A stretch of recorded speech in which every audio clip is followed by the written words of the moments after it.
बहुत समय पहले मृत्यु के देवता ने अपने एक यमदूत को पृथ्वी पर भेजा। एक स्त्री की मृत्यु हो चुकी थी। उसकी आत्मा को यमलोक ले जाना था। यमदूत अपने कर्तव्य के साथ उस घर में पहुंचा, लेकिन जैसे ही उसने अंदर कदम रखा वह ठहर गया। उसकी आंखों के सामने जो दृश्य था वह हृदय को चीर देने वाला था।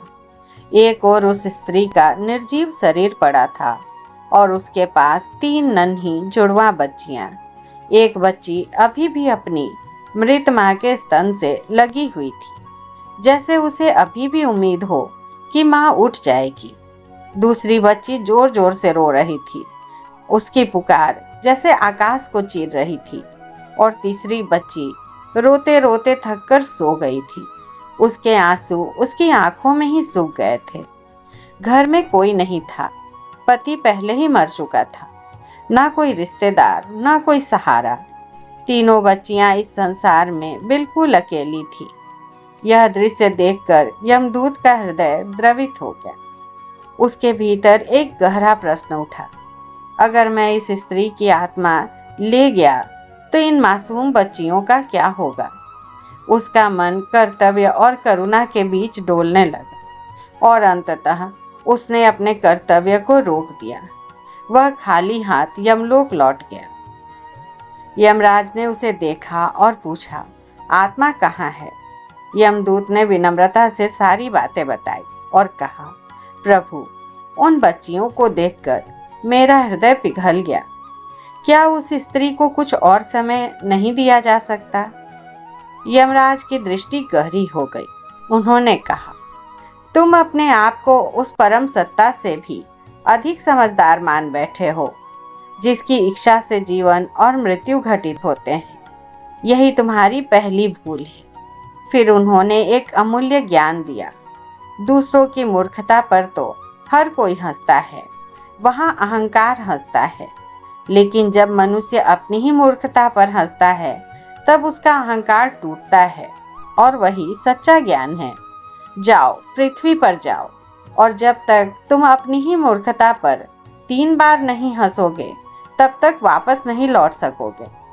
यमदूत ने दंड स्वीकार किया, लेकिन उसके भीतर अभी भी यह भाव था, मैं गलत नहीं हूँ। पृथ्वी पर कड़कती ठंड। यमदूत नग्न अवस्था में ठिठुरता हुआ सड़क के किनारे पड़ा था। उसी समय एक गरीब मोची वहां से गुजरा। वह शहर जा रहा था अपने बच्चों के लिए कपड़े और कंबल खरीद। लेकिन जैसे ही उसकी नज़र उस ठिठुरते हुए व्यक्ति पर पड़ी, वह रुक गया। उसका हृदय करुणा से भर गया। वह कुछ पल सोचता रहा, फिर बोला, मेरे बच्चे किसी तरह काम चला लेंगे, लेकिन यह आदमी तो अभी मर जाएगा। और उसने अपने बच्चों के लिए रखे पैसे से उस अजनबी के लिए कपड़े और कंबल खरीद लिए। मोची ने उसे सहारा देकर उठाया और कहा, भाई, अब तुम मेरे साथ घर चलो। फिर थोड़ा रुका और गंभीर होकर बोला, लेकिन एक बात पहले ही बता देता हूँ, मेरी पत्नी बहुत नाराज होगी। मैं बच्चों के लिए कपड़े लेने आया था और पैसे तुम्हारे ऊपर खर्च कर दिए। वो चिल्लाएगी, गुस्सा करेगी, लेकिन तुम परेशान मत होना। कुछ दिन में सब ठीक हो जाएगा, बस तुम शांत रहना। उसकी आवाज में सच्चाई थी और निस्वार्थ दया भी। यमदूत चुपचाप उसे देखता रहा और उसके साथ चल पड़ा। जैसे ही वे घर पहुंचे, पत्नी क्रोध से भर उठी।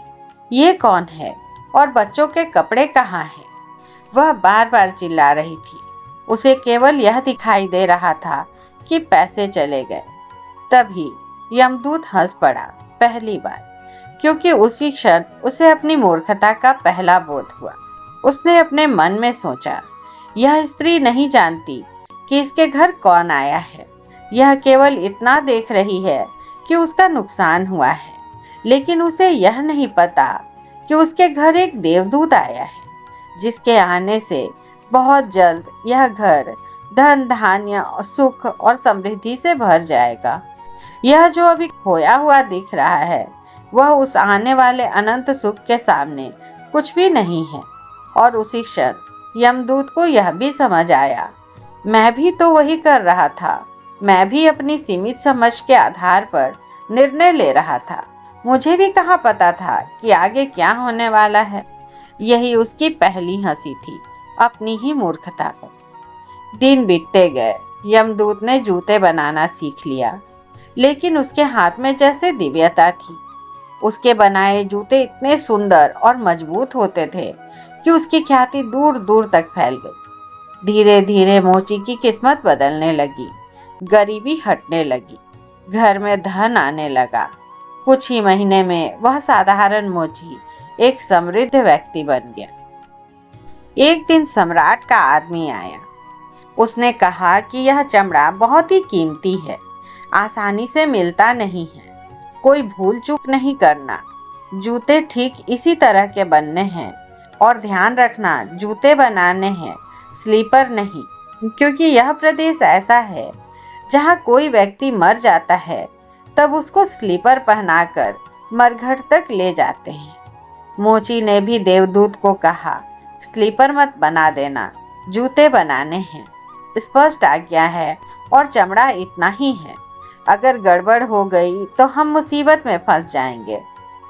लेकिन फिर भी देवदूत ने स्लीपर ही बनाए। जब मोची ने देखा कि स्लीपर बने हैं तो वह क्रोध से आग बबूला हो गया।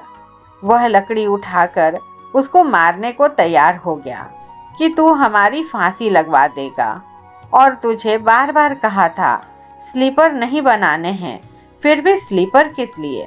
देवदूत फिर खिलखिलाकर हंसा। तभी एक आदमी सम्राट के घर से भागा हुआ आया। उसने कहा, जूते मत बनाना, स्लीपर बनाना, क्योंकि सम्राट की मृत्यु हो गई है। भविष्य अज्ञात है, सिवाय उसके और किसी को ज्ञात नहीं। आदमी तो अतीत के आधार पर निर्णय लेता है। सम्राट जिंदा था तो जूते चाहिए थे, मर गया तो स्लीपर चाहिए। तब वह मोची उसके पैर पकड़कर माफ़ी मांगने लगा, मुझे माफ़ कर दो, मैंने तुम्हारी बेइज्जती की। पर उसने कहा, कोई बात नहीं, मैं अपना दंड भोग रहा हूँ। लेकिन वह हंसा आज दोबारा। मोची ने फिर पूछा, हंसी का क्या कारण है? उसने कहा, जब मैं 3 बार हंस लूँगा तब बताऊँगा। दोबारा हंसा इसलिए कि भविष्य हमें ज्ञात नहीं है, इसलिए हम आकांक्षाएं करते हैं जो कि व्यर्थ है। हम अभिलाषाएं करते हैं जो कि कभी पूरी नहीं होंगी। हम मांगते हैं जो कभी नहीं घटेगा, क्योंकि कुछ और ही घटना तय है। हमसे बिना पूछे हमारी नियति घूम रही है और हम व्यर्थ ही बीच में शोरगुल मचाते हैं। चाहिए स्लीपर और हम जूते बनवाते हैं। मरने का वक्त करीब आ रहा है और हम जिंदगी का आयोजन करते हैं। तब देवदूत ने सोचा, वे बच्चियां, मुझे क्या पता उनका भविष्य क्या होने वाला है। मैं नाहक ही बीच में आ गया। और तीसरी घटना तब घटी जब देवदूत ने एक दिन 3 सुंदर युवतियों को देखा। उन तीनों की शादी हो रही थी। उन तीनों ने जूतों के ऑर्डर दिए कि उनके लिए जूते बनाए जाएं। एक बूढ़ी महिला उनके साथ आई थी जो बड़ी धनवान थी। देवदूत ने उन तीनों को पहचान लिया। वे वही 3 लड़कियां हैं जिनको उसने मृत माँ के पास छोड़ दिया था और जिनकी वजह से वह दंड भोग रहा है। वे सभी स्वस्थ हैं, सुंदर हैं। उसने उस बूढ़ी औरत से पूछा कि आप कौन हो? उस बूढ़ी औरत ने कहा, ये तीनों मेरी पड़ोसन की लड़कियां हैं। गरीब औरत थी, उसके शरीर में दूध भी नहीं था, उसके पास पैसे भी नहीं थे और 3 बच्चे, वो भी जुड़वा। वह उन्हीं को दूध पिलाते पिलाते मर गई। लेकिन मुझे दया आ गई। मेरे कोई बच्चे नहीं हैं और मैंने इन तीनों बच्चियों को पाला। अगर माँ जिंदा रहती तो ये तीनों बच्चियां गरीबी, भूख, दीनता और दरिद्रता में बड़ी होती। माँ मर गई, इसलिए ये बच्चियां तीनों बहुत बड़े धन वैभव में, संपदा में पली। अब मेरी सारी संपदा की यही तीनों मालकिन हैं और इनका सम्राट के परिवार में विवाह हो रहा है। देवदूत तीसरी बार हंसा और मोची को उसने सारा हाल कह सुनाया। भूल मेरी थी, नियति बड़ी है और हम उतना ही देखते हैं जितना देख पाते हैं। जो नहीं देख पाते बहुत विस्तार है उसका, और हम जो देख पाते हैं उससे हम कोई अंदाज़ा नहीं लगा सकते। जो होने वाला है वही होगा। मैं अपनी मूर्खता पर 3 बार हंस चुका हूँ। मेरा दंड पूरा हो गया और अब मैं जाता हूँ। और इतना कहकर वह देवदूत लौट गया।